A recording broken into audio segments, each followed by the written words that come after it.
Pittsburgh Steelers fans, what's going on? This is Jeff Hartman, editor of BehindTheSteelCurtain.com. And with me, as always, my co-host Lance Williams for our flagship podcast, The Standard is the Standard. We're here to talk all things Pittsburgh Steelers as the team gears up for week 3 of preseason football this Saturday at 4 p.m. Eastern Standard Time. And it's the last dress rehearsal, Lance. But before we get to that, we have some news today. It was weird. Okay, I've been covering the Steelers for a long time. I've been the editor since it's like my 4th season with Behind the Steel Curtain. Never have I seen contracts been done within about 15 minutes of each other, but that's exactly what happened today. The Steelers announced they signed Chris Boswell to a new 4-year contract, and then they also 15 minutes later gave Vince Williams a 3-year extension, essentially being a 4-year contract because he still had 1 year under his current deal. I just want to know, what was your knee-jerk reaction to these contracts? I got to be honest, I've been busy all afternoon. I haven't seen the numbers yet. You might have in terms of what they're getting, what kind of signing bonus, all that stuff. What were your thoughts on those 2 contracts? Boswell was pretty much a no-brainer. He's one of the best place kickers in the National Football League. Finding him the way that they did, it makes perfect sense that they're going to re-sign him. If you can kick successfully in Heinz Field, that's a guy that you want to keep. Vince Williams, it rang to me, he is the 2018 version of Larry Foote. Dependable guy. He's a hitter. He typically is in the right position. Not a great player, not a bad player, but definitely a guy that'll stabilize a defense. And so they're paying him to be the Larry Foote while they find the next guy, if they ever find the next guy, that's Ryan Shazier. So he stabilizes the position, at least from one of the starting spots. Yeah, I'm not shocked. Vince Williams is a guy that, if you're looking at people on the Steelers roster that literally bleed Pittsburgh black and gold, he is the guy. He's the one that said before the season he wants to die a member of the Pittsburgh Steelers. When I heard his full transcript of his interview, it was like Jack Lambert Hall of Fame induction speech where he said, if I could do it all over again, you better believe I'd be a Pittsburgh Steeler. You're like, man, this guy really loves this team. He loves the fan base. He loves the town. I knew that the Steelers were going to reward him, and I don't think he's been as bad as people think. You can't expect Vince Williams to be Ryan Shazier because he's not. If you give him an athletic linebacker next to him, and they don't have that right now, and we've talked about that ad nauseum, right. He is fine. It's just like when you brought up Larry Foote. I think that's a very good comparison. He had James Ferrier when James Ferrier in his prime was a very good sideline-to-sideline player, and they were a good tandem together. So I think Vince Williams being there for the next 4 years, essentially, is a good move for the Steelers because they need to solidify the inside linebacker position now. They just need to find that other piece of the puzzle. I don't want to get too involved in that because we're going to be talking about that here in a second. Any other comments about the contracts before we move on? No, pretty much par for the course, but I like Vince. Any guy that threatened to beat up Vontaze Burfict is always a guy that I like. If you want to beat up Vontaze Burfict, beat up a bungle, hey, man, you got Steeler membership forever. Whoop his ass. I love it. And in an era where fans want players to be real, they want players to be honest, and so on social media, he is.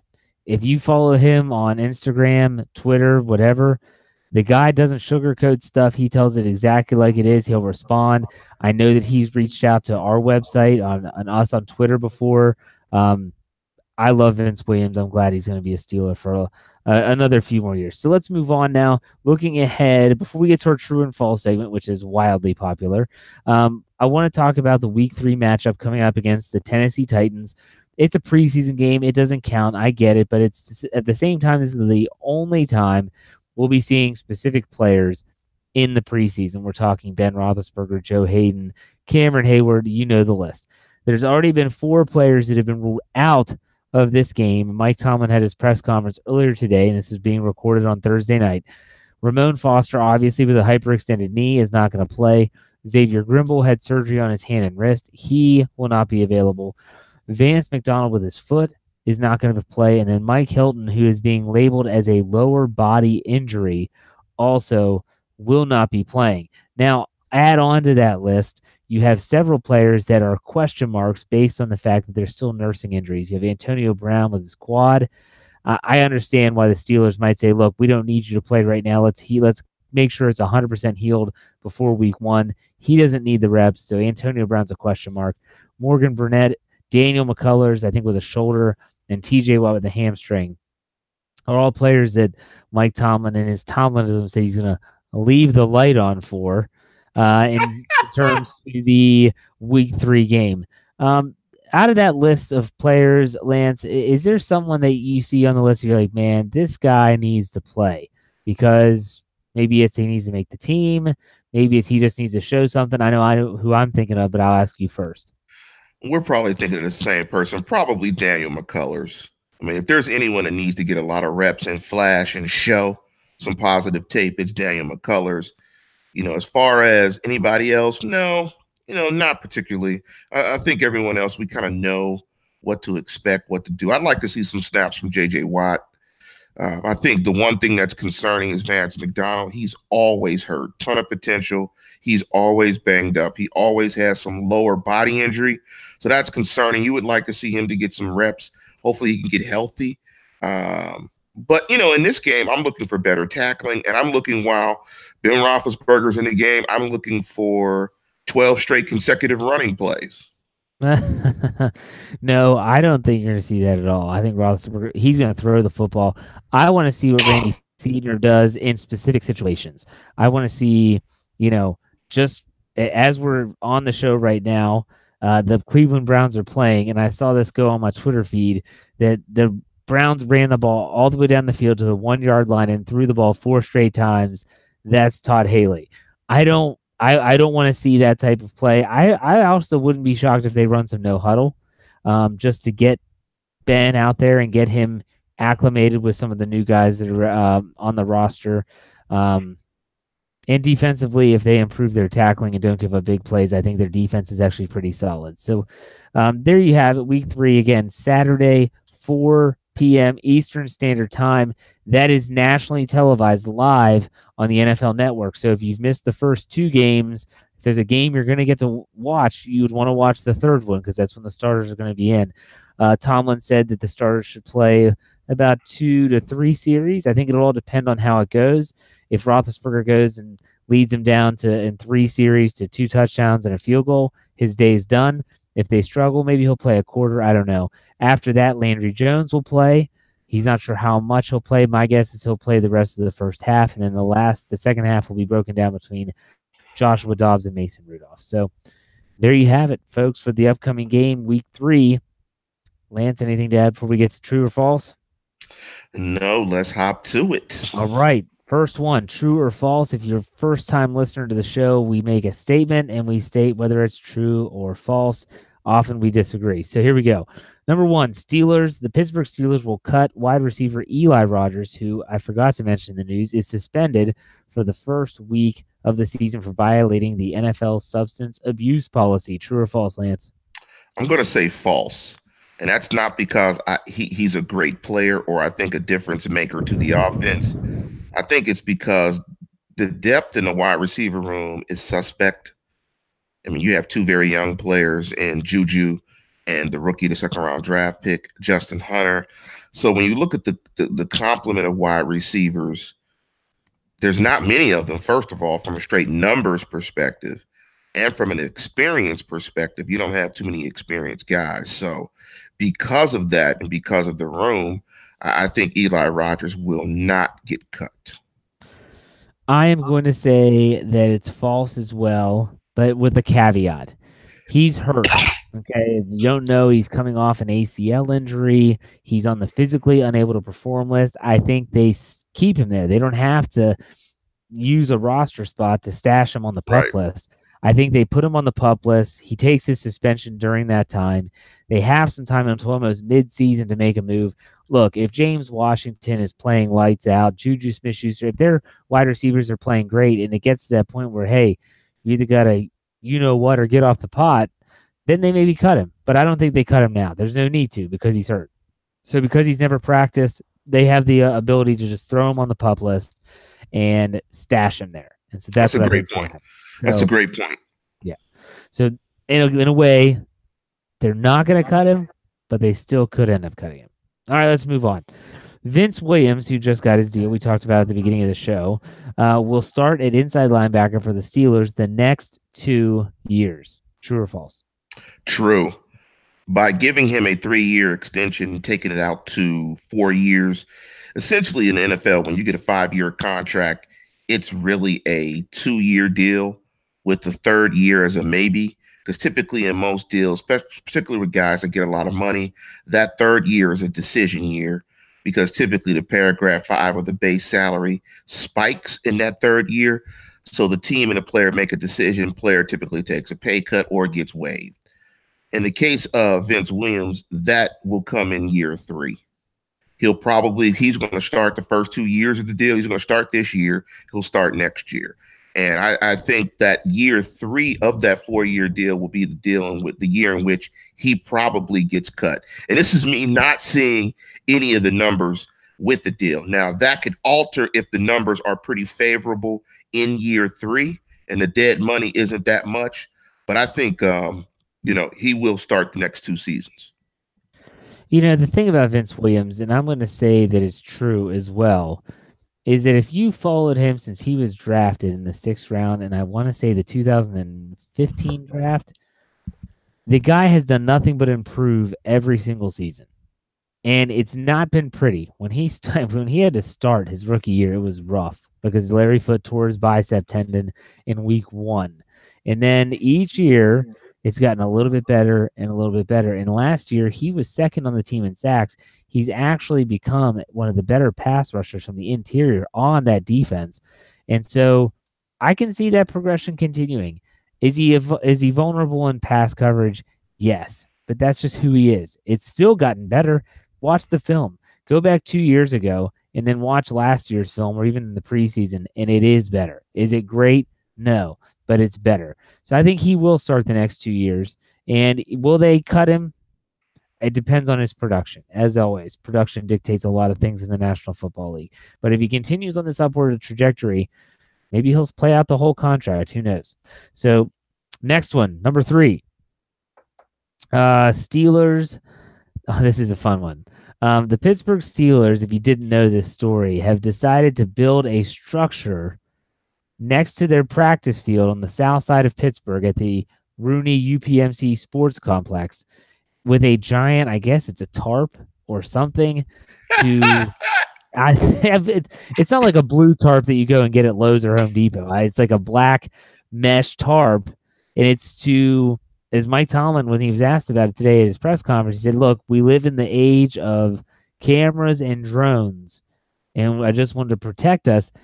So the statement is the Steelers building a structure to protect their practices screams nothing but paranoia. True or false?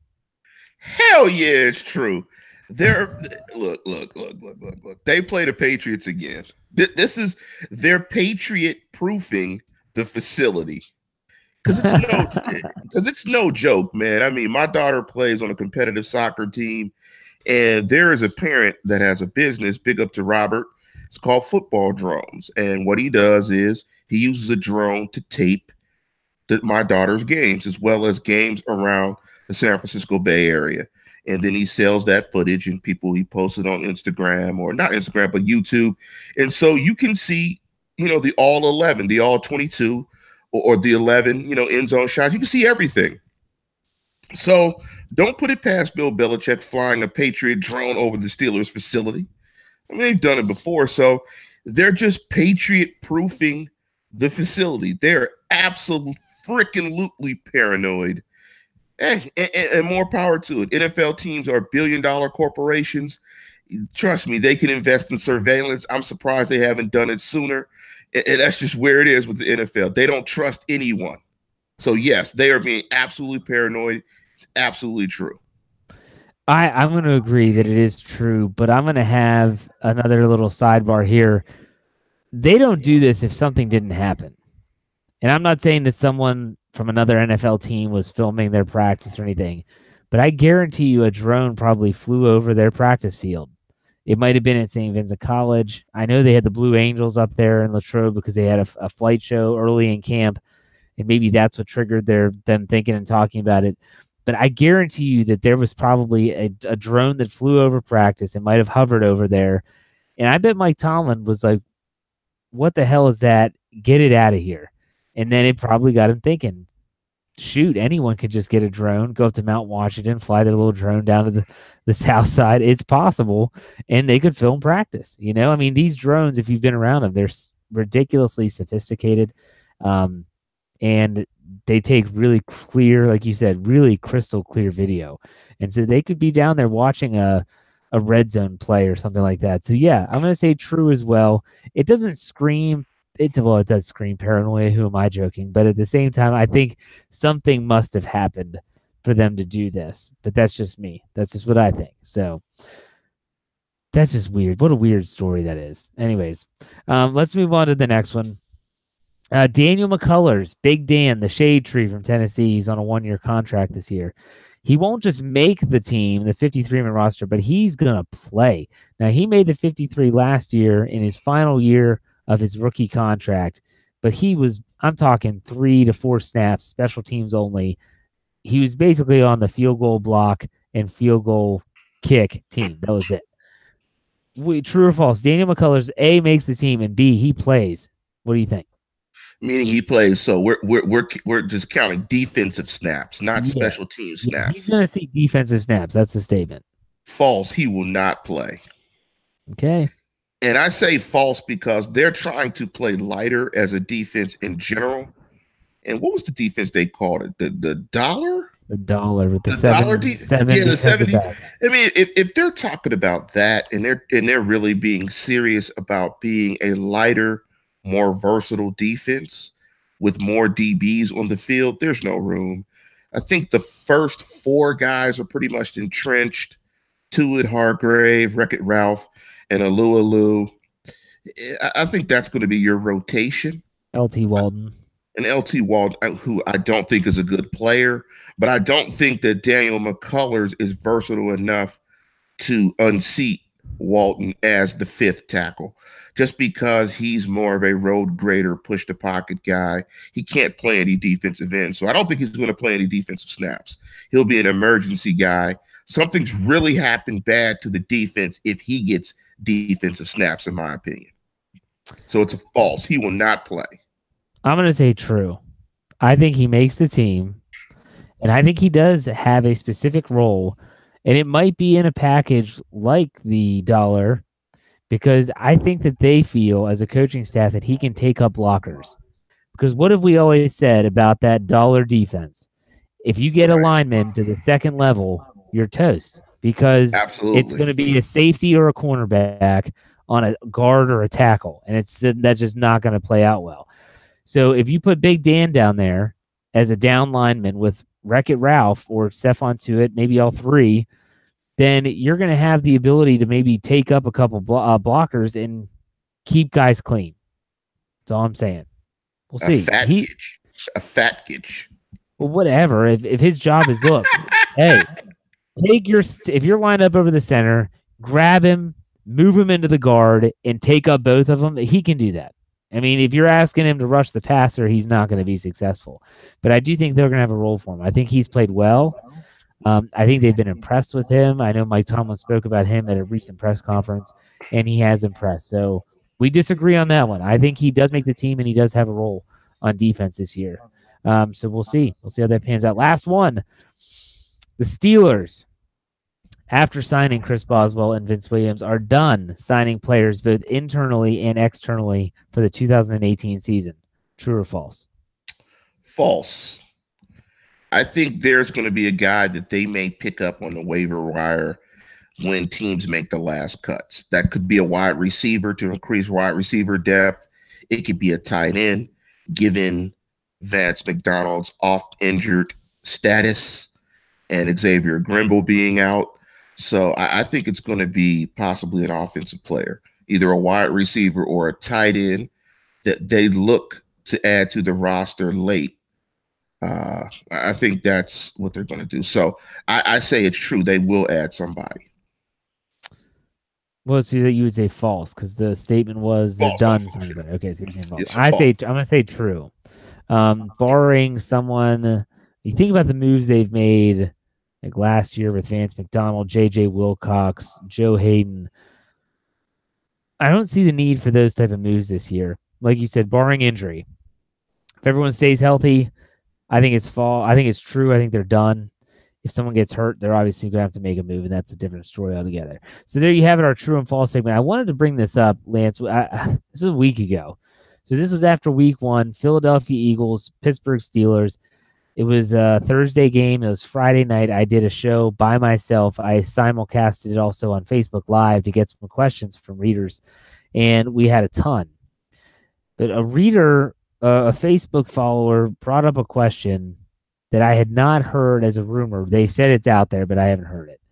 And I wanted to bring it up with you because it blew my mind. I literally, if you watch that show or listen to that show, there was a time where I was like, man, I couldn't stop thinking about this specific scenario, and it involves Le'Veon Bell. Okay, now the last I checked, correct me if I'm wrong, Khalil Mack of the Oakland Raiders has not reported to camp. Yes, Correct. okay. He's supposedly not happy. They're supposedly potentially shopping him. This Facebook follower said Le'Veon Bell to Oakland straight up for Khalil Mack. Do you pull the trigger? And he said there's a rumor. I didn't hear it. I'm not writing that. But do you pull the trigger? Le'Veon Bell, Khalil Mack, we're not talking draft picks. We're talking straight up 1-to-1 swap teams. Are you making that deal? Absolutely. I'd make that deal today. I mean, because you if you think about it, you're not going to have Le'Veon Bell long term. I mean, you know that. When you look at the contract numbers, Mack is actually cheaper than Le'Veon Bell, so he'll fit into your cap. Right now, his cap number is around $13.5 million. So he'll fit in. You can slot him in. You re-sign him to a new contract. You might be able to get his cap number down, and you have an elite pass rusher, defensive end / outside linebacker. I think he was the first guy in history to make first team All-Pro as a lineman and a linebacker simultaneously. You bring in a top 5 defensive player in the National Football League. You're going to give up a ton on offense, needless to say. I mean, because Le'Veon Bell cannot be replaced. If your mindset is we are all in for number 7 this year and we're not thinking about the future beyond this year, then no way. But if you're still going to give yourself an excellent opportunity to win, and you're going to have a dominant defensive player for the foreseeable future that's younger as well and in a position that is more valued than a running back position in a Khalil Mack, who's a dominant player in his own right, I think you do that deal. You do it in a heartbeat. Man, I go back and forth. Like I agree with everything you just said, and I understand everything that you just said. But it's the same thing. I keep on coming in the back of my head is what you said about Le'Veon Bell, and that's you lose a ton on offense. And so the question that I have is Khalil Mack going to take an average defense, and we'll just assume that the Steelers' defense is average, and make it great?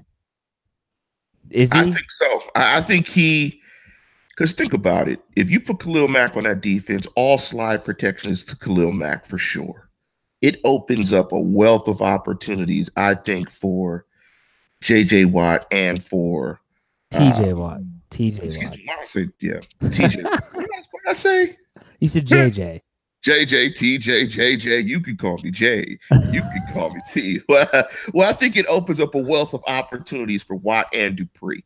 And plus, you could probably play Watt and Dupree in some type of rotation. You could have all 3 of those guys rushing the passer, in different formations. You could have Mack, Dupree, and Watt all getting after the quarterback. It just adds, it takes this defense up a notch. So where your difference is you have to go from being, maybe a 21 point a game defense to a defense that gives up maybe 17. If you could take 4 points off of points per game, that's significant. If you go from 22 points per game to 17, with that offense, still with the weapons that they have in the passing game, you round it out. Yeah, but I don't know if Khalil Mack, like you said, the protections, I get all that. I don't know if he's going to make an average defense great. I do know Le'Veon Bell leaving would make a great offense. Not average, but just good.